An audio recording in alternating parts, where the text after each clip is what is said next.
Welcome to சனா சேவை மையம் YouTube channel. நம்ம சேனலில் தற்போது என்ன செய்தி பார்க்க போகிறோம் அப்படின்னா, கலைஞர் மகளிர் உரிமை திட்டத்தில் வழிகாட்டு நெறிமுறைகள் வெளியிட்டிருக்காங்க. இதில் நிறைய விஷயங்கள் சொல்லியிருக்காங்க. அது என்ன விஷயங்கள், யாரெல்லாம் கூடுதலாக இந்த பயனாளிகளாக சேர முடியுங்கிறத இந்த வீடியோவில் பார்க்க போகிறோம். அதுக்கு முன்னாடி நம்ம சேனலை சப்ஸ்கிரைப் பண்ணாதவங்க சப்ஸ்கிரைப் பண்ணிக்கலாம்.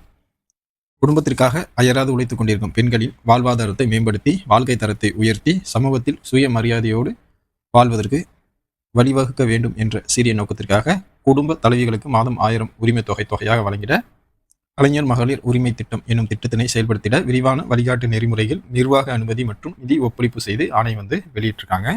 அதில் என்ன சொல்றாங்கன்னா, மகளிர் உரிமை திட்டத்தினை செயல்படுத்திடும் பொருட்டு வெளியிடப்பட்ட 1வது படிக்கப்பட்ட அரசாணையில் உள்ள வழிகாட்டு நெறிமுறைகள் பற்றி எண் 8.4 விதி விலக்குகள் என்ற தலைப்பின் கீழே ஏற்கனவே உள்ள விதி விலக்குகளுடன் கூடுதலாக 2 விதி விலக்குகள் இணைக்கப்பட்டு கீழே குறிப்பிடப்பட்ட 3 விதிவிலக்குகளுடன் ஆணையிடப்பட்டது அப்படின்னு சொல்லியிருக்காங்க.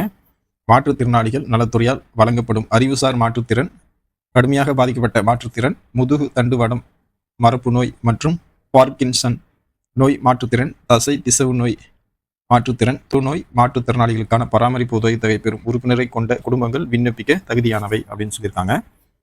இந்த வகைப்பாட்டினர் திட்டத்தின் பிற தகுதிகளை பூர்த்தி செய்து எவ்வித தகுதியின்மை வகைப்பாட்டிலும் வரவில்லை எனில் விண்ணப்பிக்க தகுதியானவர்கள் சொல்லியிருக்காங்க. இந்திரா காந்தி தேசிய முதியோர் ஓய்வூதிய திட்டம், முதலமைச்சரின் உழவர் பாதுகாப்பு திட்டம், அமைப்புசாரா தொழிலாளர் நல வாரியங்களிலிருந்து முதியோர் ஓய்வூதியம் பெறும் குடும்பங்களில் உள்ள ஓய்வூதியதாரர் அல்லாத தகுதி வாய்ந்த பெண்களும் இந்த திட்டத்தின் பிற தகுதிகளை பூர்த்தி செய்து எவ்வித தகுதியின்மை வகைப்பாட்டிலும் வரவில்லை எனில் கலைஞர் மகளிர் உரிமை திட்டத்தில் விண்ணப்பிக்க தகுதியானவர்கள் அப்படின்னு அறிவிச்சிருக்காங்க.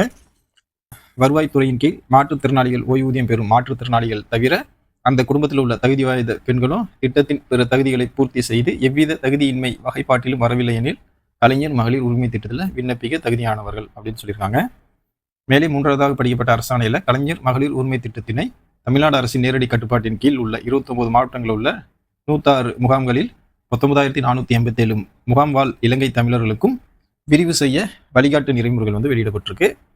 இயக்குனர் சமூக பாதுகாப்பு திட்டம் மேலே 4வது படிக்கப்பட்ட கடிதத்தில் மாநிலம் முழுவதும் இந்த திட்டத்தின் 2வது கட்ட முகாம்கள் நடத்துவது குறித்து 19/6/2025 அன்று தலைமை செயலாளர் தலைமையில் நடந்த கூட்டத்தில் உங்களுடன் ஸ்டாலின் முகாம்களில் கலைஞர் மகளிர் உரிமை திட்டத்தில் மேலும் பெண்கள் பயனடைய ஏதுவாக ஏற்கனவே உள்ள விதி விலக்குகளுடன் மேலும் சில விதி விலக்குகள் வழங்குவது குறித்து ஆலோசனை வழங்கப்பட்டது அப்படின்னு சொல்லியிருக்காங்க. அதில் பல்வேறு அரசு துறைகளின் கீழ் சிறப்பு காலமுறை ஊதியம் பெற்று பணியாற்றி வரும் தற்போது ஓய்வூதியம் பெறும் ஓய்வூதியதாரர்களின் குடும்பங்களில் உள்ள ஓய்வூதியதாரர்கள் அல்லாத தகுதி வாய்ந்த பெண்கள் உரிமை திட்டத்தில் விண்ணப்பிக்க தகுதியானவர்கள் அப்படின்னு சொல்லியிருக்காங்க. அரசு திட்டத்தின் கீழ் மானியம் பெற்று அதன் மூலம் 4 சக்கர வாகனம் வைத்திருக்கும் குடும்பங்களில் உள்ள பெண்கள் பிற தகுதிகளை பூர்த்தி செய்து எவ்விதர் மகளிர் உரிமை திட்டத்தில் விண்ணப்பிக்க தகுதியானவர்கள் அப்படின்னு சொல்லியிருக்காங்க. அதே போல இந்திரா காந்தி தேசிய விதவை ஓய்வூதியம், ஆதரவற்ற விதவைகள் ஓய்வூதியம், ஆதரவற்ற கணவரால் கைவிடப்பட்ட பெண்களுக்கு ஓய்வூதியம் மற்றும் 50 வயதிற்கு மேற்பட்ட திருமணமாகாத ஏழை பெண்களுக்கான ஓய்வூதியம் பெறும் குடும்பங்களில் உள்ள ஓய்வூதியதாரர்கள் அல்லாத தகுதி வாய்ந்த பெண்களும் இந்த திட்டத்தினர் மகளிர் உரிமை திட்டத்தில் விண்ணப்பிக்க தகுதியானவர்கள் அப்படின்னு சொல்லியிருக்காங்க.